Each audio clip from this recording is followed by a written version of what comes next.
Welcome to Security Week's 2023 ICS Cybersecurity Conference. Please take your seats. The program will begin momentarily.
The program will begin momentarily.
Next on stage to present A Day in the Life of a Military Security Tester is John Link, cyber analyst at Marine Corps' Operational Test and Evaluation Activity.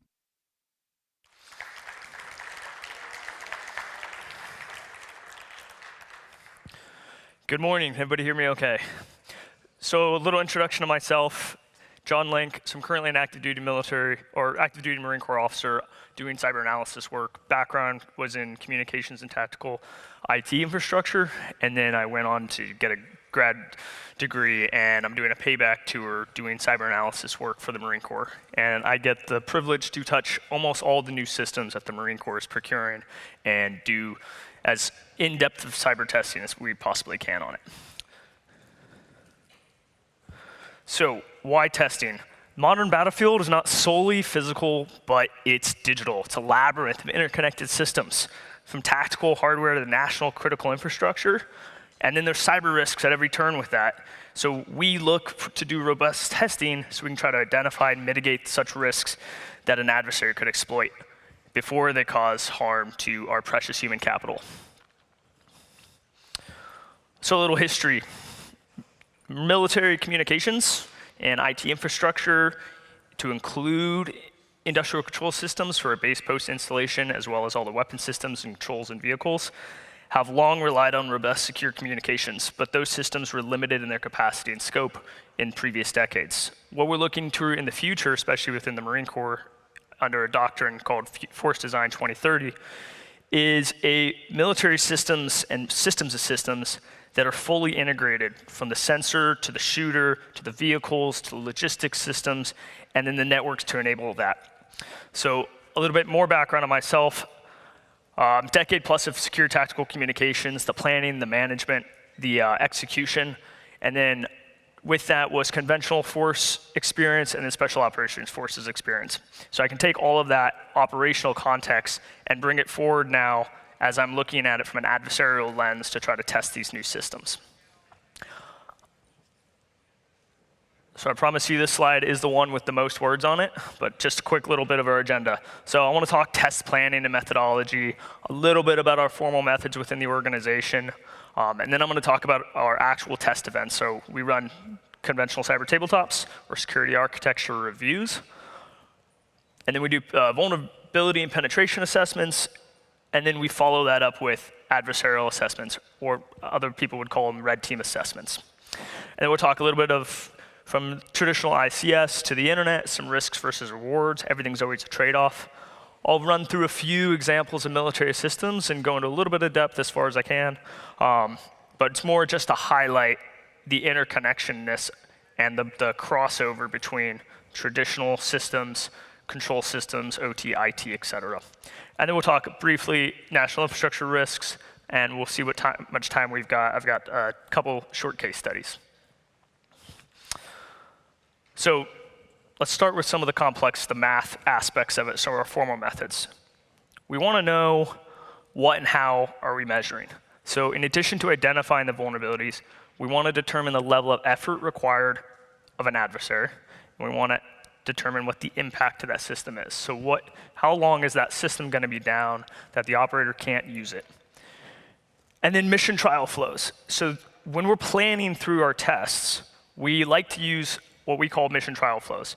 It's just a visual chart of the steps that a system operator needs to conduct to employ the system.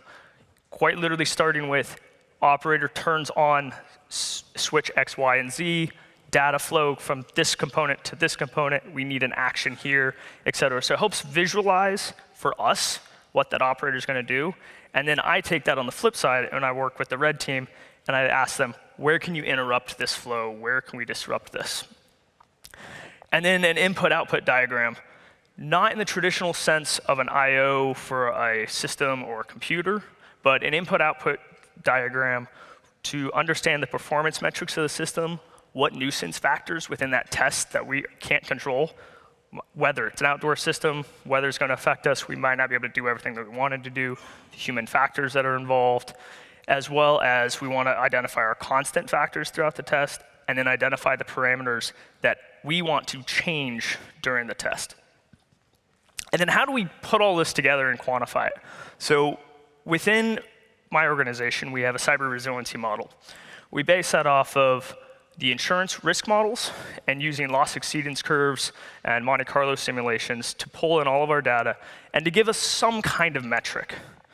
And that's work done by two of my colleagues, Paul Johnson and Aaron Madewell, in their research title there. And if you want to read more in depth and actually see all the math, if those who like the in-depth math, it's linked at the slide, and the slides will be available after.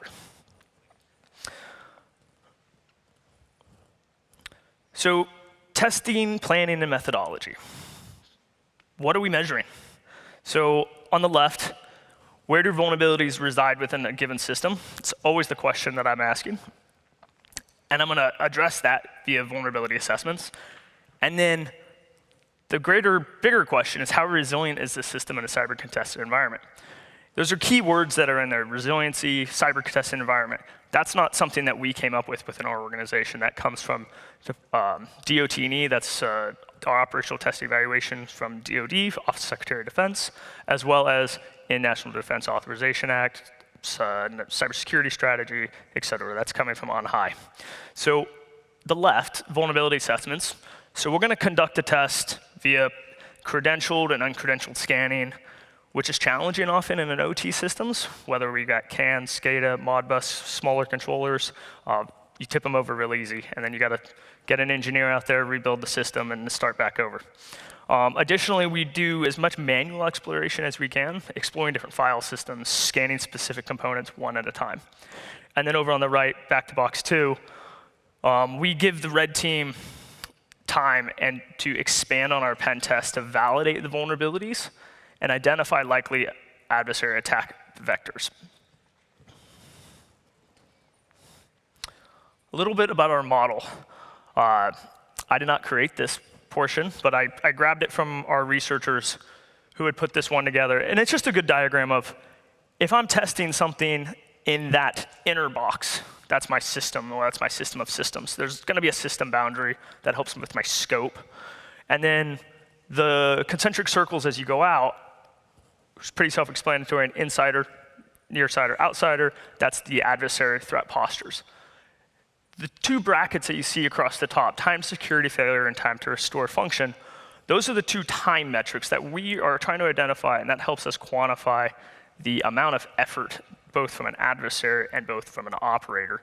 So time to security failure, we look to encompass how much research time do we expect a adversary nation-state APT to require to build up a certain requisite knowledge. How long do they need to have hands on the system to do exploit development, to do manual exploration on it? And then assume then that they've built their exploit. How long does that exploit need to actually execute before we see a security failure within that system? Or as we often coin it, a failure of a mission essential function. And then the blue section, time to restore function.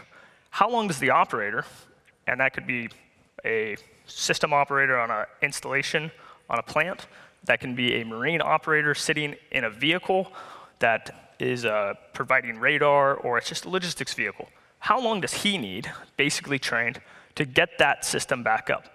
And we don't care if he knows it's a cyber attack or not, because the operator just knows my system doesn't work. So if he can restore a function just by a restart, a changing of hardware, that's good. If it's a more complex attack, he probably won't be able to get it back up, in which case you have additional authorities where that system is going to get deemed, yes, this was a cyber attack, we need to bring it over to US Cybercom, NSA, et cetera. So moving on past that one. More specifics on our 3 different tests. Cyber tabletops, I like to call it a civil wargaming. And then our main goal out of that is to identify the attack vectors. We feed that information in our vulnerability and pen test, and we feed that information into our adversarial assessments. So with that vulnerability and penetration assessment, we want to hunt for the vulnerabilities and do initial validation during the pen test. And this is done in cooperation with the designers and the engineers, partly to maximize the efficiency, because they can provide me username and passwords. I don't have to try to brute force that. I will let the red team get that brute force time. We're just trying to maximize the efficiency because we're trying to fit within cost, schedule, and performance of a program. And then the red team will ultimately attempt to validate further any vulnerabilities that we didn't do in the first time, and then identify likely adversary attack vectors while they're emulating an APT or groups of APTs based on cyber threat intelligence. And additionally, this data will provide recommendations to system designers and engineers for changes to the security posture. And any of these recommendations or mitigations may be as simple as limiting access, increased password control, network segmentation, increased separation controls between OT and IT networks. And then lastly on this, scoping. Anytime we're doing any of these tests, understanding the scope, how far or how destructive can I go with the test? Are there certain no-go criteria on there? Are there certain pieces of the system that they would just rather me not touch because it's a proprietary one-of-one system at that point in time, and it costs millions at times to replace that one?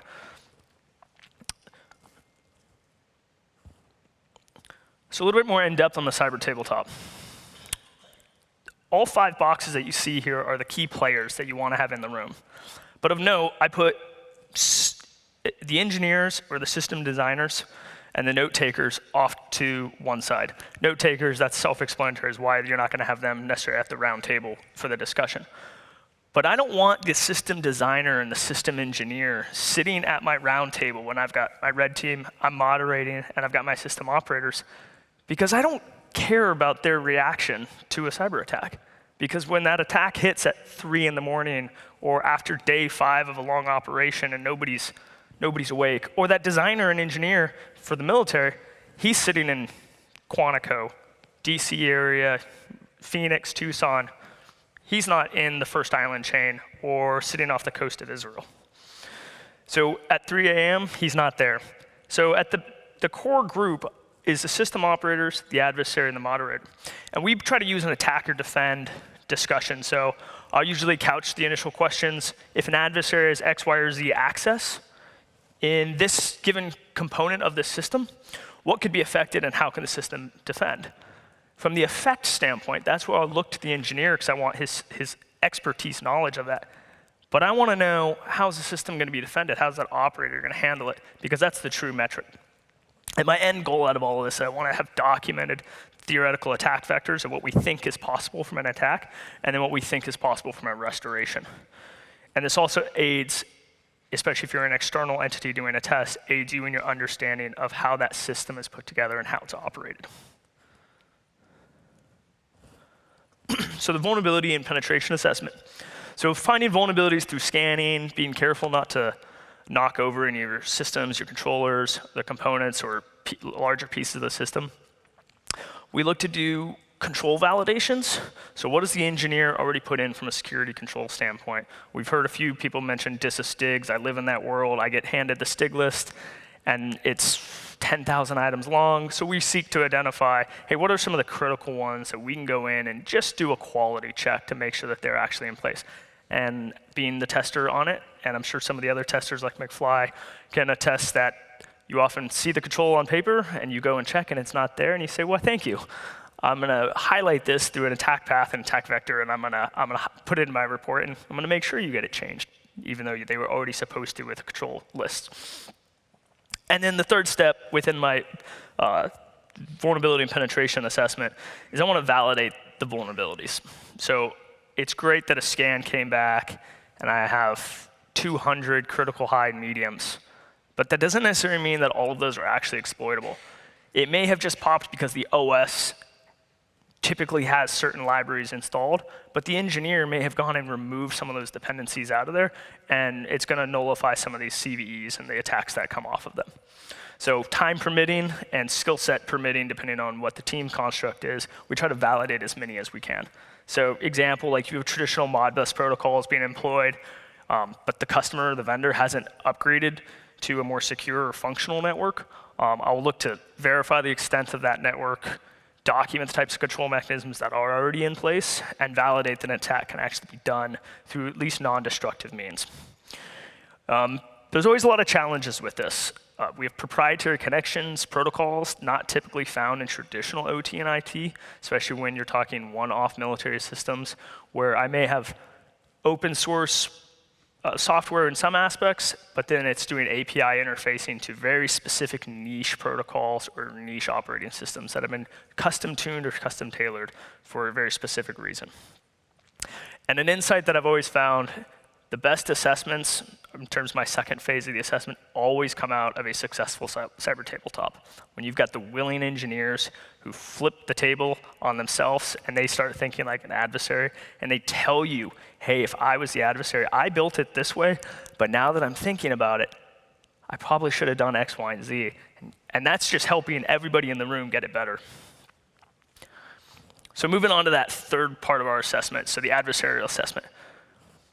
A lot of sections there on that. So what I put here is typical methodology for a red team. These are the steps they're going to go through. They're going to do recon, they're going to harvest credentials via social networking, phishing, scanning, OSINT.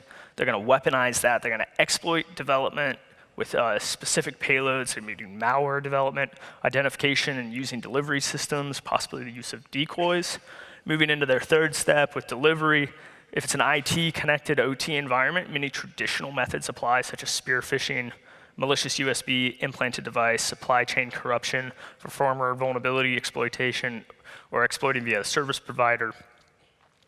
And then installation. They actually need to get that exploit.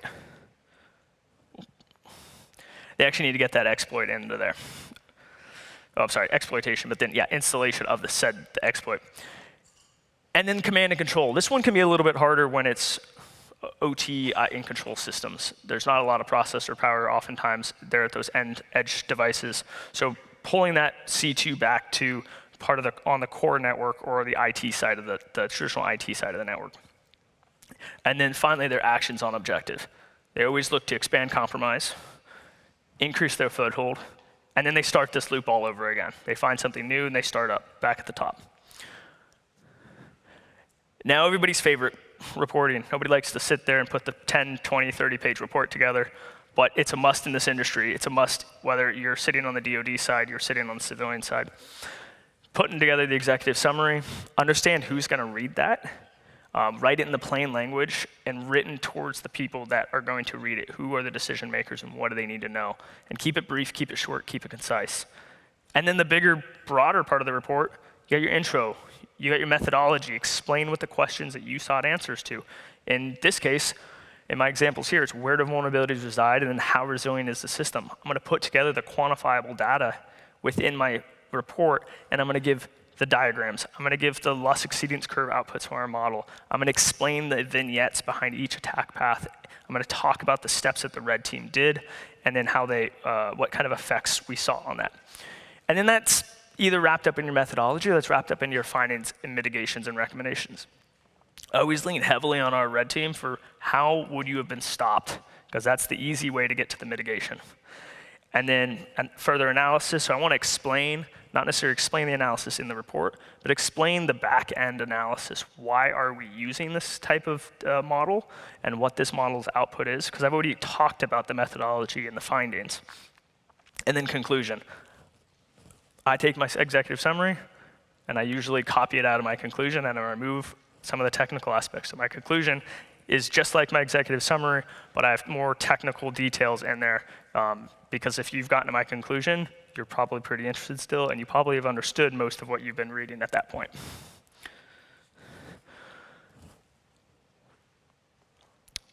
So the integration of OT and IT yield numerous risks and trade-offs. I found this great quote, actually last week when I was putting this together. There are no solutions, there are only trade-offs, by an economist, Thomas Sowell. So new attack vectors are introduced as the complexity of our networks and integration increases. This integration merges traditional securities across OT and IT while also merging the adversary capabilities. I'd wager that a study of cyber attacks would be majority focused on IT systems in the past, but with a trend showing of an increase of attacks against OT systems, especially as they become connected. This could be from a numerous set of reasons, whether that is there's been a highlight and a push from a national security standpoint on critical infrastructure. The adversary now knows that we deem this critical, so it may have moved something up their pecking order. Or just the simple fact that the increased integration means increased access. So why connect? It's always a trade-off. You're going to get the increased efficiency for a plant manager or an operator, or reduced costs for developers and consumers, and increased capabilities. System operators within the military require seamless handoff of the underlying subsystems of their system. I'll talk about some of these pictures here in a moment, but if you look at that vehicle on the left, there is a lot on that. There's weapons, there's radar, there's communications, the actual driver seats, the weapons control systems, controllers in it. There's actually a full server suite in the back that's 2 feet by 4 feet tall and just full of racks and servers, all in a JLTV, or Joint Light Tactical Vehicle chassis. So continuing on to that one, it's actually a counter UAV system with remote weapon systems. It's called, this one's called MADIS. You can Google that one, MADIS, and it's got a plethora of systems to include anti-air rockets, the 30-millimeter gun on the top, air burst to be able to take out small factor and medium factor UAVs. It's got a networked weapons, remote weapons systems kit, so that turret on top doesn't have an actual Marine or sailor standing behind it anymore. He's down underneath with essentially an Xbox controller on it. But what we found through early testing when the prototypes is there was supposed to be a lot of network segmentation. What we found through testing is they messed up in some of their network segmentation, and certain devices that were not supposed to be talking together were talking together, and thus were accessible. Within 2 hours, we had visual effects on the system, and the engineer's jaw was on the floor. Oh, sorry, I forgot to click through. That's talking more on that one. This just came out last week, so experimental robot dog with the added bonus of an anti-tank rocket on the back. So just from looking at this was just put together for prototyping and released last week. But just from looking at it, you can see there's integrated IP-based radio communications with the robot, servos, actuators, robotic controls, again with that added bonus of an anti-tank rocket or a law on top, which is capable of remote firing, and at least in their prototype stage is what they're looking at. UAVs, they're getting smaller. They're not new to the battlefield. We introduced weaponized UAVs in the late 2001 in the early hunt for Osama bin Laden. These systems have integrated IP-based radio controls, flight control servos, missiles, rockets, you name it. And that's for the big fixed wing. And then we're getting smaller and smaller and smaller as we're getting these quadcopters. This one's actually not that small. It's about the size of a dining table in your kitchen. But as they get smaller, they're getting more proliferate across the battlefield. As you can see in the current fight in Ukraine, both sides, both Russia and Ukraine, are using small factor Group 1, Group 2. You're talking the DJI-style UAVs. And the one that's pictured here is a quadcopter that's capable of 150 pounds going 9 miles. So it can essentially pick up whatever the unit needs, ammo, water, supplies, radios, go 9 miles, drop off, and then return to sender. This one has been both the bane of my existence and my baby for the last year and a half. Nemesis, naval strike missile mounted on a robotic truck. I call it a robotic truck because there's a robotics kit on the vehicle system in place of a cab. There is no driver's seat, there is no steering wheel. It's a modern multi-mission cruise missile that's meant to strike defended maritime and land targets owing to its compact and unmanned launcher design based on a Joint Light Tactical Vehicle chassis. This system is going to give the Marine Corps greater flexibility and enhance unit survivability. ACV, or Amphibious Combat Vehicle. When we talk the integration between vehicle systems, OT, and IT, this was a big challenge for us. There's a full CAN network, and then there's a host of other control systems that are using different protocols throughout the system, all integrated then with a modern IT communications infrastructure on top and connected throughout. Luckily, this replaces decades-old and broke-down prone amphibious assault vehicle, and is just now being fielded out into the Marine Corps over the last year. So I want to shift gears. National infrastructure risk. The national cybersecurity strategy outlines pillar 1 as defending critical infrastructure, not pillar 2 or 5 or 6.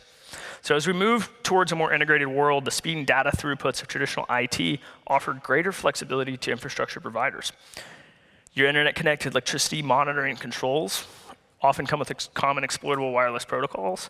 The expansion of IP-based satellite connections for remote sensors as low Earth orbit constellations become ubiquitous. But then we have risks.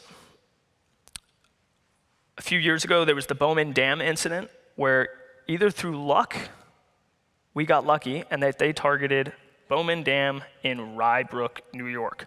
It is a small, single sluice gate dam that has a town down the river of only a few hundred or thousands. There's a much larger Bowman Dam in Prineville, Oregon. What we don't know is whether the APT that was involved mixed the two up because they don't live here and they didn't do a map study appropriately, or they just saw that there was a Bowman Dam. Or we got lucky in that the sluice gate for the one that did get hit, the small one, had actually been manually taken offline during that time.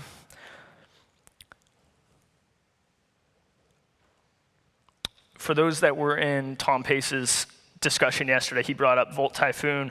So Guam's critical communications infrastructure. Now, albeit this one's a little bit more focused on the IT infrastructure. It's traditional backhaul communications. But I bring it up because of the level of access that the threat actors had. And this access poses a risk to national security because private organizations control and manage much of the critical infrastructure. This was out of Guam, and then within the reports, we also identified that there was access into other telecommunications within the United States. The real impact, mostly because of when we identified it, was espionage, but they had the ability to disrupt critical communications between US and Asia. From a national security standpoint, Guam is a large hub for the military and staging for any exercises and operations throughout the region. And a completely non-DoD related one, South Staffordshire PLC. I'm going to quote the report on this one for a little bit. The attack brings to light the risk of threat actors gaining access to industrial control system environments. According to reports, the group associated with the CIOP ransomware claimed the responsibility for the attack, which followed a familiar extortion model, wherein the attackers extorted the target for exfiltrated data without encrypting the organization's files. After the attack, confidential documents to include screenshots of their SCADA control systems used by the water treatment plants were leaked and published online. More in-depth reporting and investigation was done by Microsoft, and they identified the exposed IoT devices that were integrated into the networks of the water utility providers were using Draytech Vigor routers, which were never intended nor have the robust processing capability for large business scale support. They are at-home routers. Now granted, if it could be exploited from a utility standpoint, I don't want that at my house either. So threat actors are here, now what? We got to adopt IoT, IT, OT security solutions. We got to train our operators, which is no easy task, whether that's utilities that are combating an aging workforce, or that's on the DoD side. Training my operators, I expect a freshly trained Marine who has come out of his basic level entry training, he needs to be able to operate that system in a reasonably successful manner, and that system needs to be built so it's secure by nature, so that I don't have to rely on the 19-year-old who went through his MOS training to learn how to drive the vehicle to also have to understand how the cybersecurity for that vehicle needs to work. It's just not simply feasible because we don't have the time, effort, or not effort, we have the effort. We don't have the time nor the money to be able to put all these soldiers, sailors, Marines, airmen, guardians through additional training. But then implementing testing and assessments. Obviously, this is a plug for what I do, but it's very important that you either take internal testing or you bring in third-party testing. So you can validate that your controls work, you can identify the weaknesses, and you can fix the weaknesses as you prioritize. And then, as always, seek to reduce your attack surface. So back to the DoD specific, we have our own struggles. Budget, it looks really big on paper, but once it gets divided up across it all, there's often not a lot left over for testing, or there's not a lot left over for in-depth long-term development, or their budget gets cut in development and documentation gets dropped off. So test depth is always an issue because of fiscal limitations or because program of record controls, they are responsible for their program. They only want to test within their program, not necessarily in testing where inherited vulnerabilities are coming from the greater connections or what vulnerabilities they're bringing into the infrastructure once they introduce that. Integration, talking about that inherited versus received risks. But we have thousands of systems, interconnected networks, managed by different organizations. Just because it's under DISA and in the DoD doesn't mean we don't have all the different services running all of their own different networks with some interconnections within that, and then subsets of that network as we get down lower and lower. And then you bring in IoT, you bring in base utility and infrastructures, you bring in all the systems, and you bring all the new systems that we're looking to procure in the next 5 to 10 years. Training I've already touched on, but supply chain, this has always been a big risk for us. In years past, we've discovered supply chain vulnerabilities that have led to widespread use of communications infrastructure that was not built by the people that we thought it was built by. So what are we doing about it? Senate report from FY22 from the National Defense Authorization Act assessed the DoD's efforts to address supply chain risks. It's an ongoing effort to increase collaboration with equipment providers to secure their supply chain from third and fourth level suppliers. These suppliers often are the ones that are providing the embedded systems or the chips on chips with their own firmware installed on them, such as the IoT devices, OT devices, any of the control systems, and even our traditional router switch packages. This is why I've always been a large advocate for SBOMs. I want to know what is in there from a software standpoint. And I also want to know who is providing down to that third and fourth level supply chain. What's the company? Where is it coming from? How are they validating the security of their own supply chain? So a little bit in summary, we took a look at methodology that I employ was the DoD doing cyber testing. Some of our cyber test events, weighed some risks versus rewards, examples across our military systems, and brief discussion on national risks. We've got a few minutes left, so I'll turn it over for questions, and I can kind of see, so just shout it out if you have something. You mentioned that you use open source code as part of your development, but in some sense you change dependencies and remove parts of the code. That puts you in a position where you're effectively using a fourth version of that component. Yep.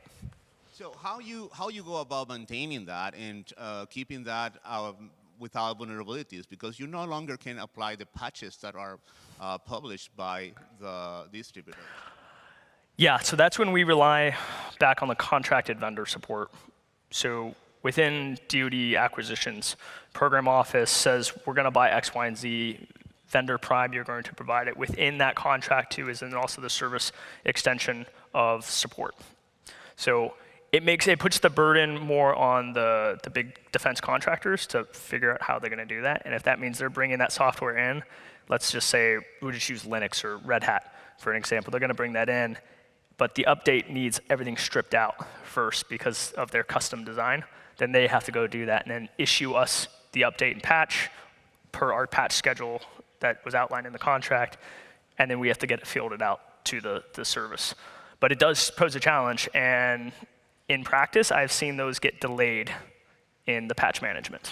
You have to manage the process. And it's the same thing for the APIs, right? You mentioned that there is an API that is proprietary, that is exposing the capabilities that are implemented behind. Okay. Thank you.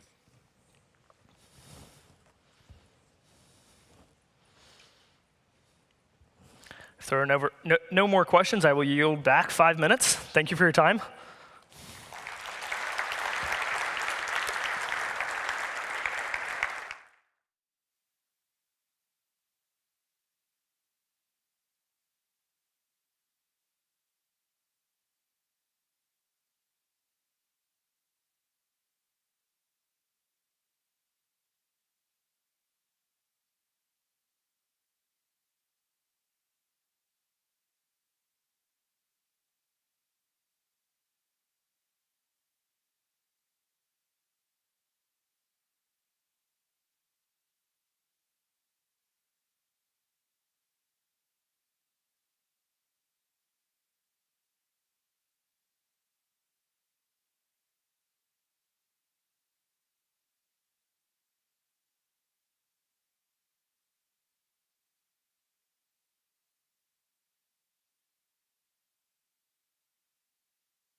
Please welcome to the stage our first panel of the day, introducing Adam Robbie, Senior Security Researcher at Palo Alto Networks.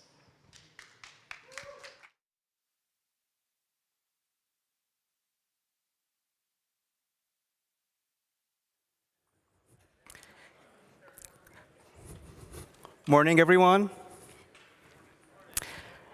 So if you haven't seen me yesterday and you didn't have a chance to get a golden duck, please come after in our room, play a game, and win a golden duck. We have a really nice gift. My name is Adam Robbie. I work at Palo Alto Networks. And I'm today here to present to you some findings of our research. And then we're going to follow that with a panel. We have a really great team here to discuss more about the best practices for covering IT/OT security operations. And, and I need the clicker, please.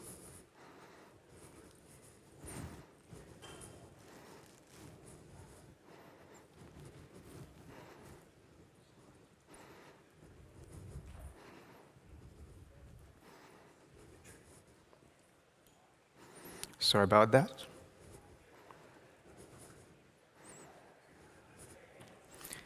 Thank you.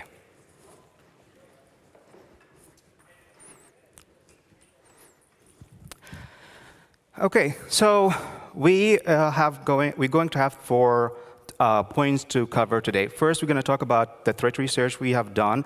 Then we're going to follow by IT/OT security conversions, not technology conversions. And then we're going to talk about the IT SecOps. And after that, we have our panelists coming up. So first, our threat research. We recently published our white paper. And we all know how we came here today, right? We have the automation industry 3.0. It's evolved to 4.0. We did have a lot of technology, created a lot of threat landscape, and here we're looking for what are the top threats we have seen in the past year. So Palo Alto Networks, we have a really great, unique data points, and we found that we have access to over 10,000 industrial companies, over 50 countries. We have data from our Cortex, Wildfire. We have access to 578 million malicious malware samples, and 147 million another malicious samples, malwares that we have also from Wildfire. And that gives us like a really unique point where we do analysis to see what are the threats that's surrounding the network parameters of our OTs. So the top 3 points in this white paper. First one, OT organization faces 3 times as many threats as any other organization. So think about this for 1 second. We as an ICS systems or OT communities, we have more threats that facing us more than any other organizations. Second, within 1 year, attacks increase exponentially in the OT industry. In 2021, the average OT organization has 816 malware samples. In 2022, that increased exponentially to 2,759. The third point, we looked at the most top vulnerability that exploited during this time span. We looked at the CVEs, and we did like a quick analysis to see what are the top threats from these exploits. And we can see number 1 is supply chain, remote access, and the lateral movement. So these are really threats that we are facing as an OT community. And we need to talk about what can we do about that, right? We all talk about IT/OT conversion technology. We talk about how we do network segmentation. How can we have a conversation between IT and OT people, right? But we need now to talk more about the security conversions. So in this diagram, on the lowest level of the pyramid, this is like we talk about the architecture. We talk about IT, OT, how we do conversions on the architecture, we do network segmentation, we do lots of good work on this level. We talk a lot on that technology conversion. If we go a higher level from the defense perspective, right? We talked about threats. We want to talk about how we can defend against these threats. Is the passive defense. Again, on the passive defense side, meaning you have some security solution, you turn it on, you don't think about it anymore, right? It does its job. You have firewalls, antivirus, IDS, IPS. Each of these technologies can be separate. You have your solutions or passive defense solution in IT versus OT. But let's think about when an incident happened, right? An incident happened, we have a very limited time to respond. And this is the time where separating IT, OT may not be the best thing to do, right? You need everyone that's involved to defend to be on board. You need all the data that you have from IT and OT centralized. So